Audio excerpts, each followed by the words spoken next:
Lesson number 2. We're going to continue the topic of our salvation. In our last lesson, we looked at what our purpose was in God's eyes.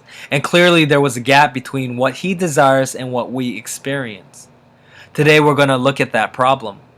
The problem can be summed up in one word: sin. You see, humanity has this natural desire to be the boss and to ignore God's principle for living. We see that early on in the Bible, in Genesis chapter 3, Satan tempts mankind by saying, "You will be like God, knowing good from evil." Put yourselves in their situation for a moment. You are Adam and Eve in perfect unison with God. You are in perfect fellowship with Him. You are one with God Almighty. Everything that you think, everything that you feel, all the action you take, they are pure, they are just, they are right, they are everything God would do Himself. You and Him are one, and everything is absolutely perfect. And entering into the story is the antagonist, Satan, the serpent, or the devil. And his goal is to get you to disobey God. And I don't know if you know how temptation works, but if you want to tempt someone to do something, you have to offer them something better than what you already have. But what can be better than being in perfect fellowship with God, you ask? It's to be God yourself.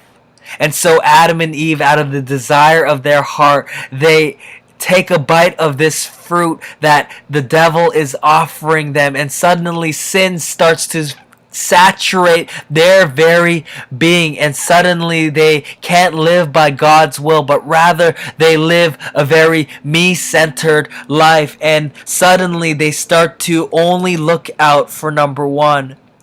They start to live with this attitude that says, I want what I want when I want. They have no problem just doing their own thing. Or living by a standard that says, if it feels good, do it. Who cares what God has to say about it? Or it's my life and I'll do as I please. This is what sin is. It's this attitude of being the boss. Sin is a biblical word that literally means to miss the mark. It's getting you to think in a distorted way, thinking that you can hit the bullseye. If you were to picture yourselves pulling back a bow and arrow and aiming at a particular target, or if you were to imagine yourselves picking up a few darts, aiming at that dartboard, aiming for that bullseye, what sin does is to distort you into thinking that you can hit the bullseye. It distorts you into thinking that there's something you can do or not do in order to get closer to God. This is what sin is all about.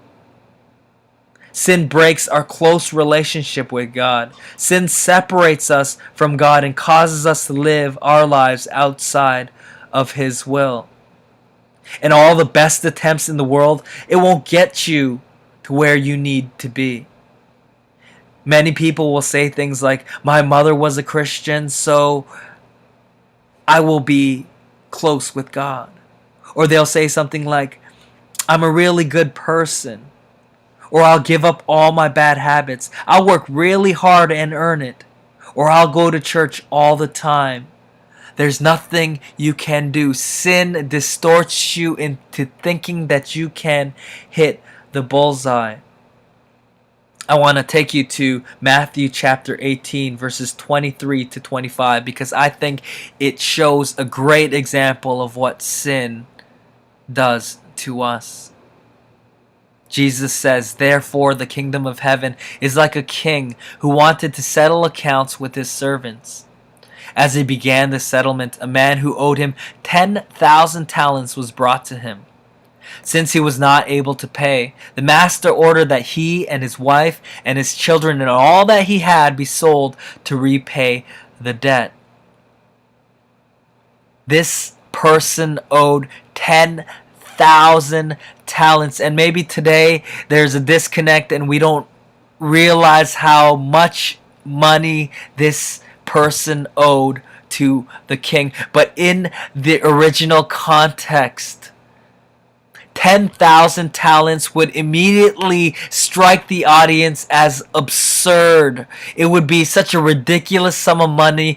People would automatically think, what is going on in this story? There's no way someone could have accumulated in their own lifetime 10,000 talents worth of debt. You see, 10,000 talents is ridiculous. 1 talent is equivalent to 6,000 denarii. 1 denarii is equivalent to 1 day's worth of wages. So when you do the math, 10,000 times 6,000 equals 60 million denarii, or 60 million days worth of wages that this person owed to this king. And no matter what he did or did not do, could or could not do, he would never be able to repay this debt. In fact, one might even assume that this debt would have been inherited from generation to generation. This amount of money is absurd. There's absolutely nothing that this person can do in order to approach God, in order to hit the bullseye. And see, this is what sin does. Sin separates us from God. It distorts us into thinking that there's something we can do to get into a relationship with God. Sin is about missing the mark. Sin is about living me-centered. And before us is this huge gap. 60 million days worth of wages that we are trying to pay back in order for us to get into heaven. 60 million days worth of wages we are trying to earn by the works that we do, by the good things that we do, by the bad things we stay away from. But this is not the way to get into a relationship with God. This gap is too big for us to fill on our own. If before us lies this gap, then how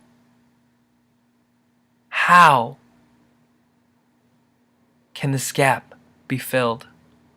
We will look at this lesson next.